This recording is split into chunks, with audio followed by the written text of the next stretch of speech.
Let me read you a quotation. This is from an article that got a lot of attention in The Atlantic a couple of years ago called The Case for Reparations by Ta-Nehisi Coates.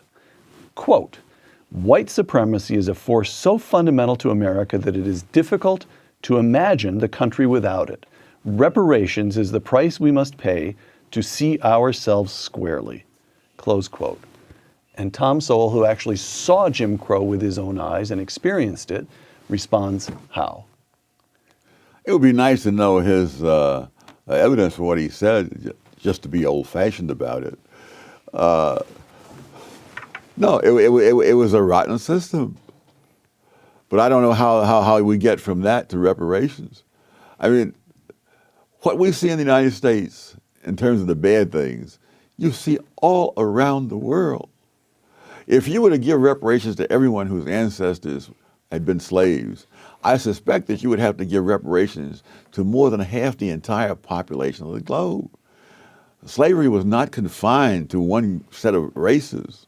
I suspect that most of the people who were either slaves or slave owners around the world were neither white nor black.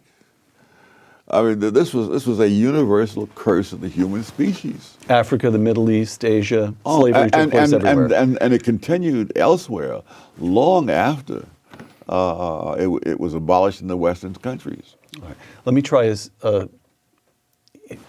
sticking with Ta-Nehisi Coates.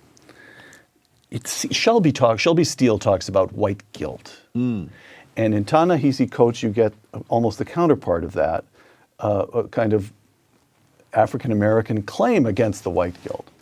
And this seems,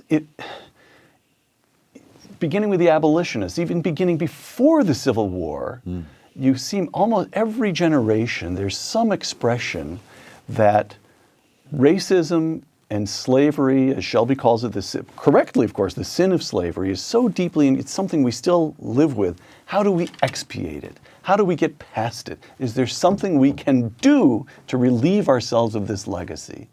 Oh, I think you should repeat it. If you were a slave owner, I don't see any reason why you should feel differently.